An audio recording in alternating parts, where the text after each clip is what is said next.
KFSR at CMAC present the Central Valley Ledger, a public affairs program featuring stories from all over the Central Valley with Sevag Tateosian, 90.7 KFSR. Welcome to another edition of the Central Valley Ledger. We're recording via Skype. Thank you to our friends at Skype for making this happen. You know, we've been out of the studio now for 3 or 4 months, and so it's been interesting incorporating more technology and video recording in these interviews.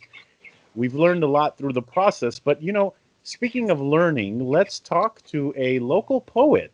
His name is Paul Aloojian, and he has a new book coming out. But before we get there, let's meet Paul and figure out a little bit more about him. Paul, welcome to the program. It's a pleasure to be here. So tell us a little bit about yourself and your background. You've always been in Fresno? I was born in Fresno. Until I was 6, I lived in Armona in the South Valley, little town by Hanford. And then what got you so interested in poetry and writing? You know, what I find is a lot of times poets write about their experiences in life. Can you tell us a little bit about that? Well, I took over a writing job at UCLA for an indisposed newspaper writer at the co-op I was at.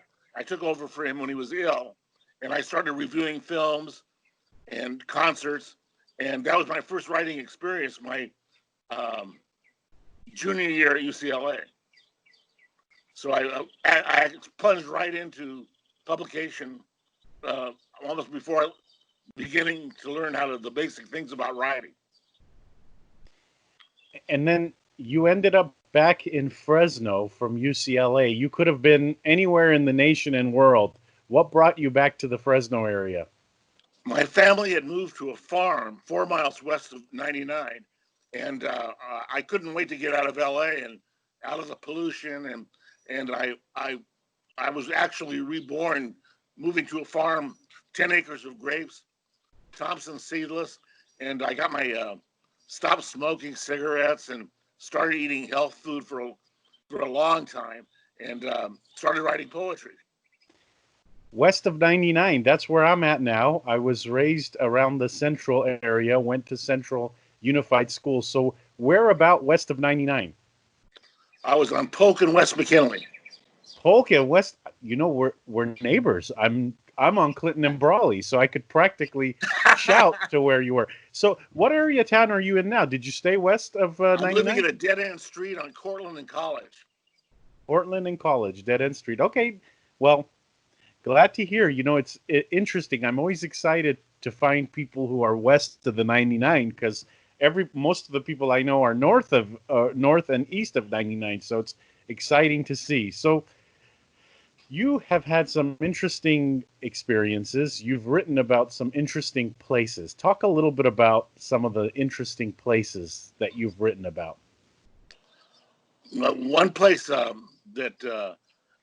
I got to go to, my uncle Simon was a park ranger at Claylock in the Olympia rainforest, the Indian rainforest in northwest Washington. And I've written some haiku from that experience.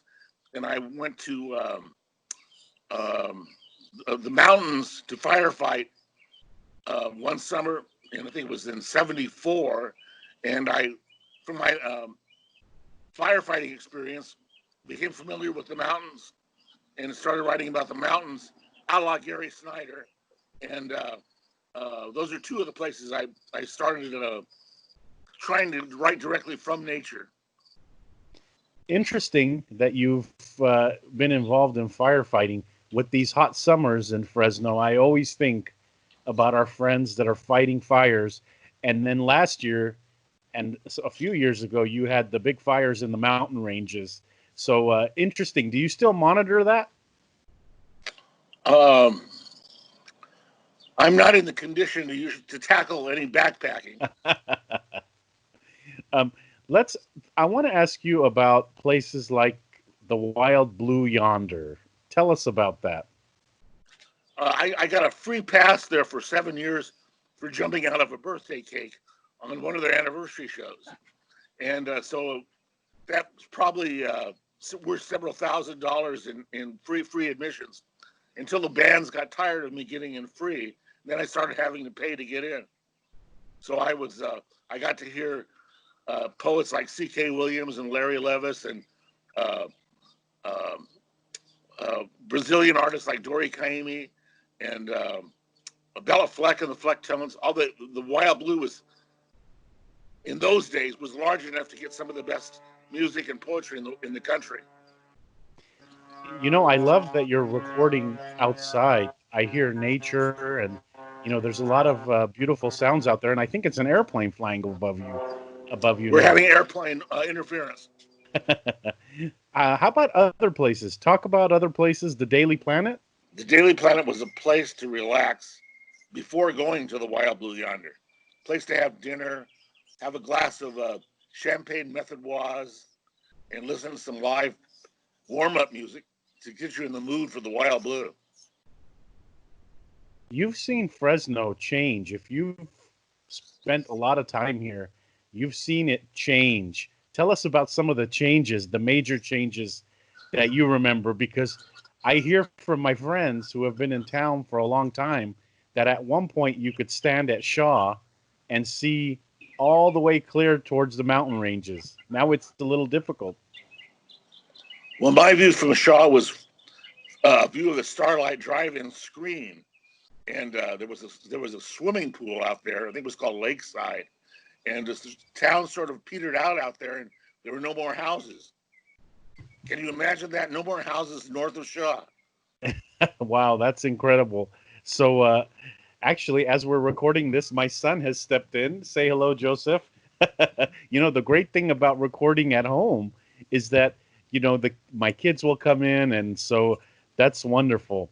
Talk about a little bit about your escapades with other poets. You've been around some great poets in your life.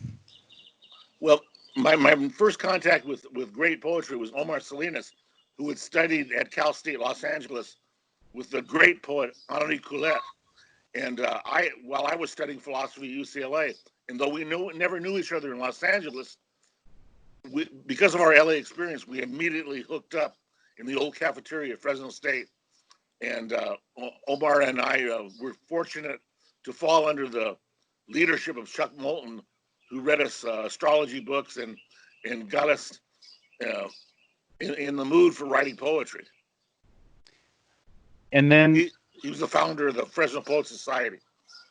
Well, and then Philip Levine, had you ever met him in your life? When I first came back from Los Angeles, I didn't meet Levine right away.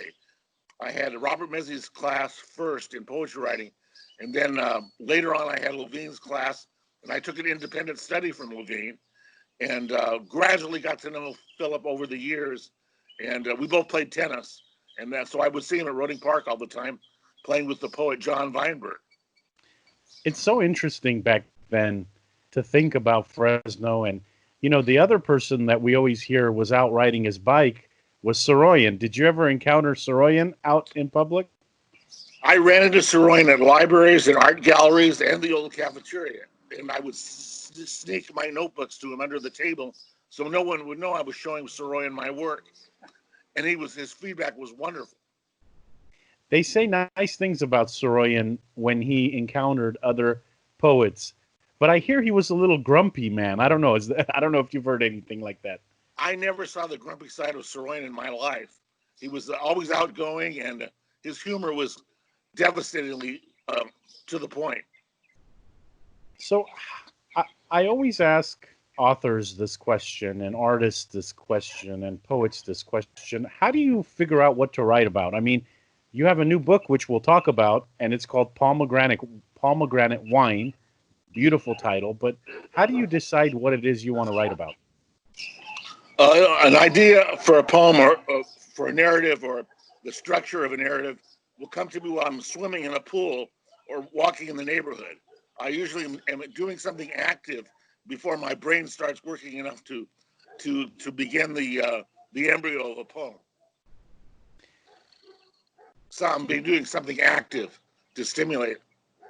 Let's pause, and we have a video showing you reading some poetry. We'll show that, and we'll be right back.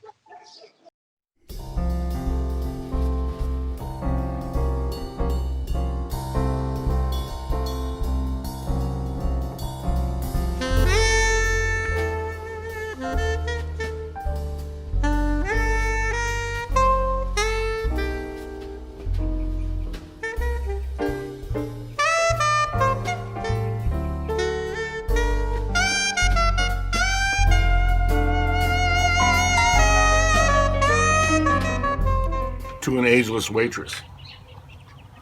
Your hair is a sail of hazelnuts and honeybees. When I lift you in the air and spin you around, the local ballet mistress shudders. But I, the aging poet, and you, the ageless waitress, are a fait accompli, a quarrelsome pair of dice. I drift into the wilderness of your galaxy. I move into your invisible room. When your eyes stare out like fireflies down the cave of flowers on the lake, when your heartbeats are hoofprints on the marble stairs of the open sea, and when your faint breath marks the dresser mirror, only then does the hawk fly through the attic window into the cold oven of dawn.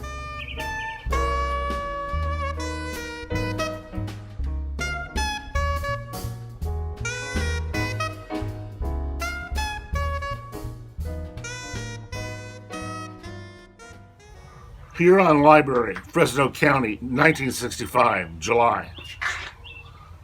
Like a hotel lobby from Gold Country in the twilight of the 1840s, the Huron Branch Library sits on the edge of town, yet detached from the town, like an isolated wedding chapel, rejecting the desert, but embracing the newlyweds it belongs to. The lady librarian greets me warmly, drawing me into her workday daydream. There are no computers or copy machines, only a Mexican vase of actual flowers, oleander blossom, daisy, and cactus. The library card is paper, not plastic. It holds a metal band as the foot of a migrating bird would. My co-workers in the melon fields are not avid readers, so I can safely keep books under my bunk while I plunder the furrows for fruit. But what novels are readable after one works 12 hours a day in 114-degree heat? Surrounded by books nobody checks out, and magazines a month late, and newspapers a day late, I guess it doesn't matter. After stepping into this one-story relic, this fan-blown waiting room, ghostly and godforsaken, where trains don't stop, where whistles don't blow, I'm damn sure I'll be writing forever.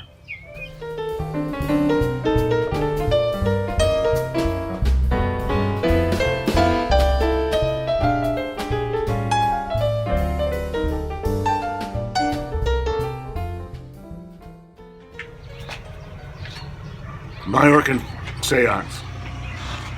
The beehives reek of the foggy, salty tongue of the Mediterranean. Rows of capers, ripe and damp, ready to pick before dawn. Arcturus in the sky becomes an eagle in the clouds, and the wind beckons all to the cold. Pink petals float on blocks of ice, a cool light rising from the grasses. Wearing a necklace of hail, leaves swirl on the terraced rice fields. Rain beats down on the sea's orchards, bearing the sour skin of the apricot.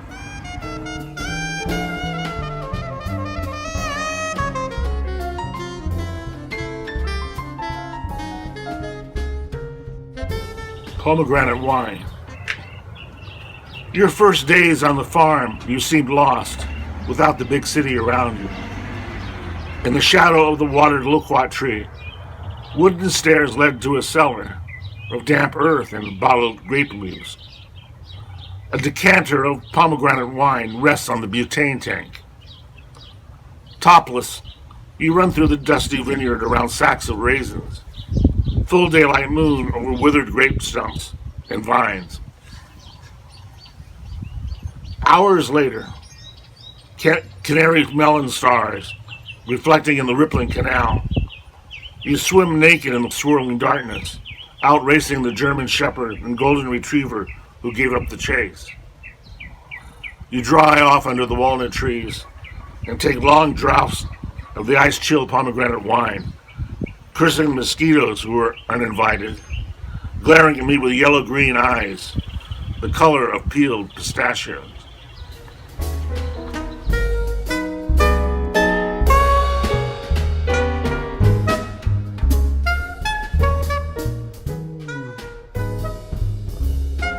Pomegranate Wine, Poems by Paul Aloojian, is available at Book Barn in Clovis.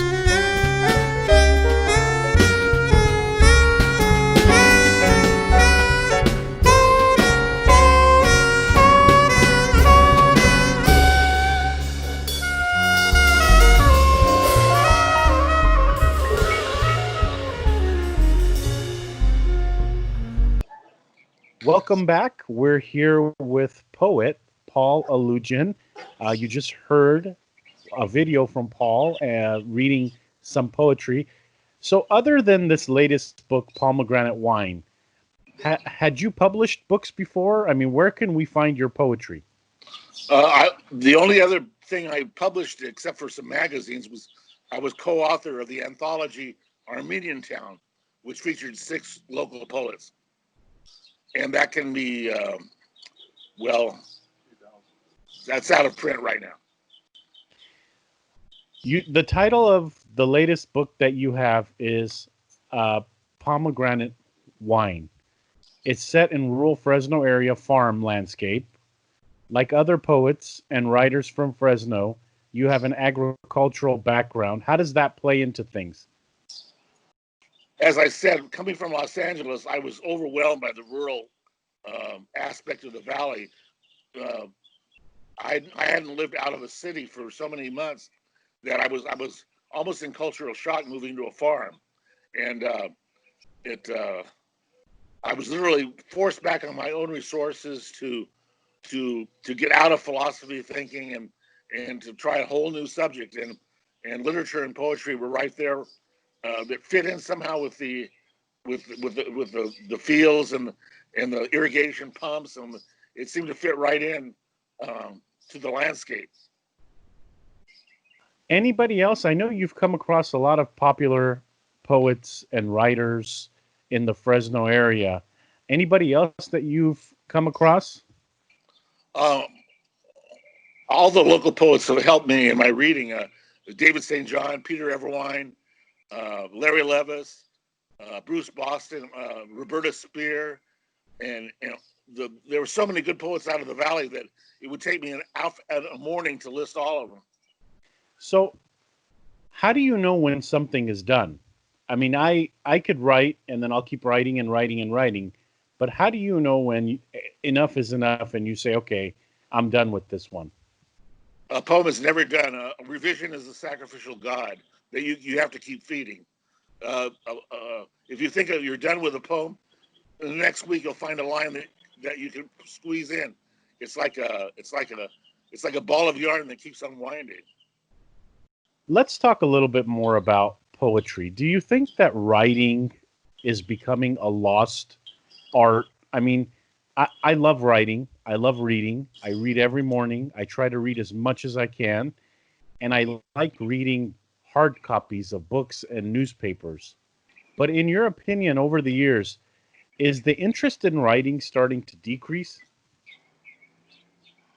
That I can't comment on because it would vary from locale to locale. Like in Japan, there are certain coastal areas that produce more writers than some rural areas, and some towns that produce more painters than writers. So it varies from locale to locale worldwide. You've been in Fresno for so long, I can't let you go without talking about the Armenian American experience in Fresno and a writer in the Armenian American community. Talk to us a little bit about that. Do a lot Armenian Americans support you? And talk about that experience, especially in Fresno. I get a lot of support from Armenian artists that don't necessarily read poetry, but they read my work, and I'm in shock because a visual artist sometimes is reluctant to praise a poet, and not praise their own type of work. But I've got a lot of support from the Armenian painters and sculptors. I used to live above Varaz's museum when I lived downtown, and a lot of the good Armenian writers live out of Fresno, so I don't come into much contact with them. So your book is available, Pomegranate Wine. They're poems by you. They're available at the Book Barn in Clovis. People can go. They're available now. They can go buy them now. Yeah, the poems are available at the Book Barn in Clovis. What is your goal with this? I mean, obviously, you're not doing this to become extremely wealthy. You're not doing this to become rich. What is your goal with continuing to write, especially short poems like you've done here? Survival is my goal. It's the old saying with publish or perish, and I at 73, I'm writing to survive. And any more work that we should expect from you in the future? If I can keep sacrificing to the God of revision, yes. Any final thoughts, Paul, about your book? Why should people go read it? I mean, why should I? So I'm going to play a little devil's advocate with you. Why should I go out and why should I read your book?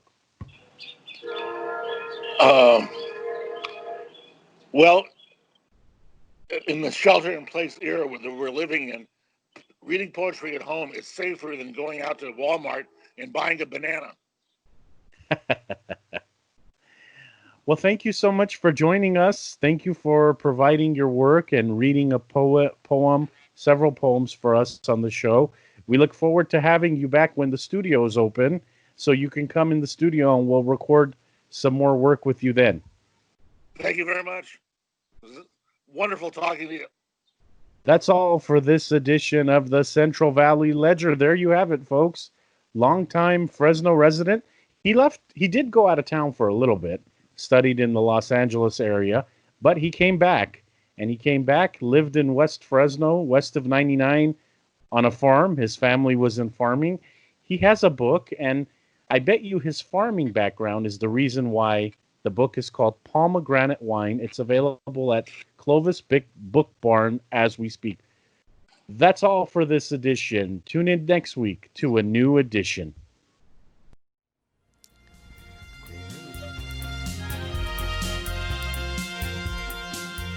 KFSR and CMAC present the Central Valley Ledger every Sunday morning at 11:30.